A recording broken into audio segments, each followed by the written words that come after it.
নমস্কার বন্ধুরা, পূজার রান্নাঘরে সবাইকে স্বাগত। আজ আমি আপনাদের সাথে শেয়ার করতে চলেছি চিংড়ি আলু দিয়ে এঁচোড়ের খুবই জনপ্রিয় রেসিপি। চলুন না দেরি না করে শুরু করা যাক। প্রথমে আমি নিয়েছি 800 গ্রাম ওজনের একটি এঁচোড় আর নিয়েছি 400 গ্রাম চিংড়ি মাছ। আমি যেহেতু আজ মাংস রান্না স্টাইলে আপনাদের এঁচোড় রান্না করে দেখাবো, তাই আমি এঁচোড় ও আলু একটু বড় বড় করে কেটে নিয়েছি। আপনারা চাইলে একটু ছোট করেও কেটে নিতে পারেন। এখন আমি এঁচোড়গুলোকে একটি পাত্রে নুন হলুদ দিয়ে সেদ্ধ করে নেব। এই সময় আমি মশলাগুলো রেডি করে নিচ্ছি। আমি নিয়েছি কিছু পোস্ত, চারমগজ, জিরে ও কয়েকটি শুকনো লঙ্কা। এছাড়াও নিয়েছি রসুন, আদা, দুটো বড় সাইজের পেঁয়াজ ও টমেটো। এখন আমি কড়াইয়ে বেশ কিছুটা সর্ষের তেল গরম করে চিংড়ি মাছগুলোকে সামান্য লবণ ও হলুদ দিয়ে হালকা ভেজে নেব। খুব বেশি ভাজবো না, নয়তো চিংড়ি মাছগুলো শক্ত হয়ে যেতে পারে।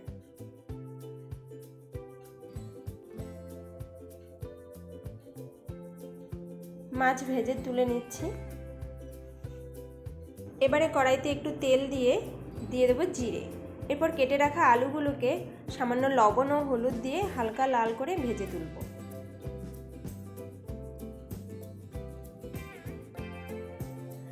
আর কিছুটা সর্ষের তেল দিয়ে ফোড়নে দেব গোটা গরম মশলা। এখন দিচ্ছি কুচনো পেঁয়াজ। পেঁয়াজকে একটু লালচে করে ভেজে নিতে হবে।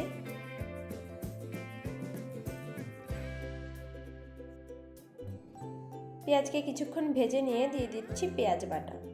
এখন পেঁয়াজ বাটাকে ভালোভাবে কষতে হবে।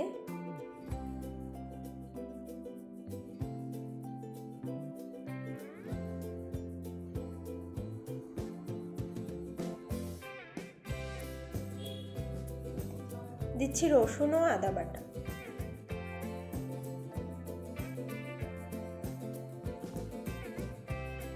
এরপর কেটে রাখা টমেটো দিয়ে সব কিছুকে খুব ভালোভাবে কষতে হবে। এইভাবে মশলা স্টেপ বাই স্টেপ দিয়ে কষতে থাকলে তরকারির স্বাদ আরও ভালো আসে।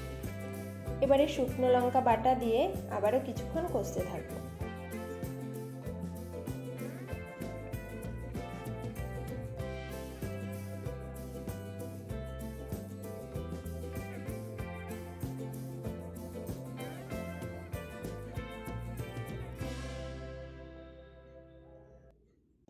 এখন একে একে নুন ও হলুদ দিয়ে আবারও কিছুক্ষণ কষতে থাকবো।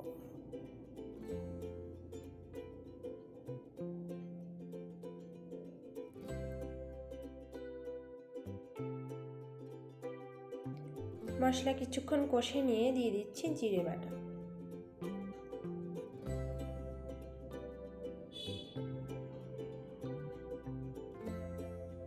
বেশ কিছুক্ষণ নাড়াচাড়া করতে হবে।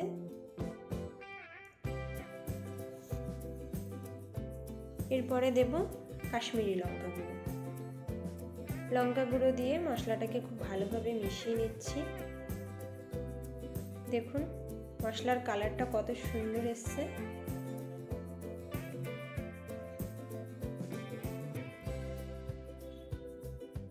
মশলা প্রায় কষে গেছে। এই পর্যায়ে আমি দিয়ে দেব পোস্ত, চারমগজ বাটা ও সামান্য চিনি। এরপর সমস্ত কিছুকে আবারও কিছুক্ষণ কষে নেব। এখন মশলা থেকে তেল ছাড়তে শুরু করেছে। এই পর্যায়ে আমি দিয়ে দেব সেদ্ধ করে রাখা এঁচোড়। এঁচোড়গুলোকে মশলার সাথে মিশিয়ে নেব। এই পদ্ধতিতে রান্না করলে এঁচোড় ভাজবার প্রয়োজন নেই, খুব সুন্দরভাবে এঁচোড় সেদ্ধ হয়ে যাবে।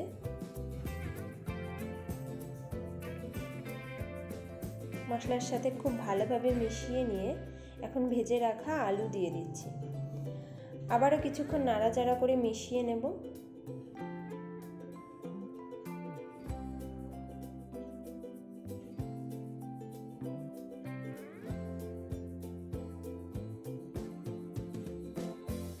এখন দিয়ে দিচ্ছি চিংড়ি মাছ। এরপর সমস্ত কিছুকে একটু কষতে থাকবো।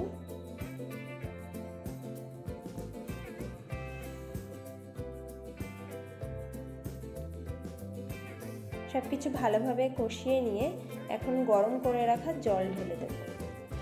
এখন 5 মিনিট হাই ফ্লেমে ফুটতে দেব।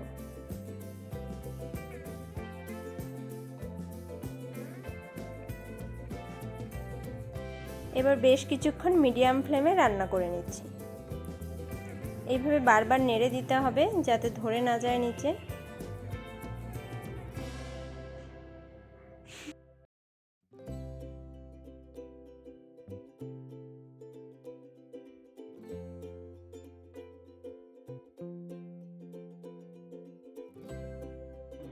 এইভাবে 7-8 মিনিট মিডিয়াম ফ্লেমে রান্না করে নেওয়ার পর দেখুন আমি দেখে নিচ্ছি এঁচোড় আরেকটু সেদ্ধ হওয়ার প্রয়োজন আছে, ওই জন্য আমি কিছুক্ষণের জন্য ঢেকে দিচ্ছি।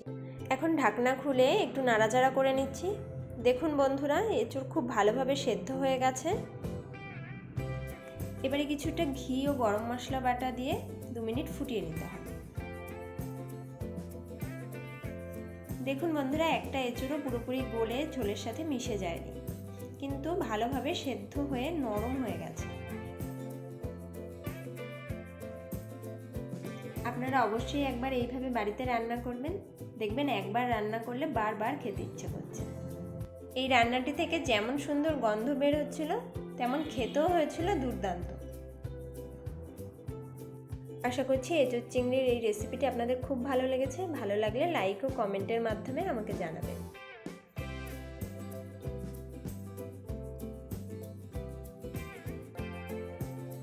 এখন পরিবেশন করে নিচ্ছি। দেখতে যেমন দুর্দান্ত হয়েছে তেমনি খেতেও হয়েছিল নরম ও সুস্বাদু। এমন নতুন নতুন রান্নার ভিডিও পাওয়ার জন্য আমার চ্যানেলটি সাবস্ক্রাইব করে বন্ধুদের সাথে শেয়ার করে দেবেন। আবারও দেখা হবে নতুন কোনো রান্নার ভিডিও নিয়ে। ততক্ষণের জন্য ভালো থাকবেন, সুস্থ থাকবেন। ধন্যবাদ।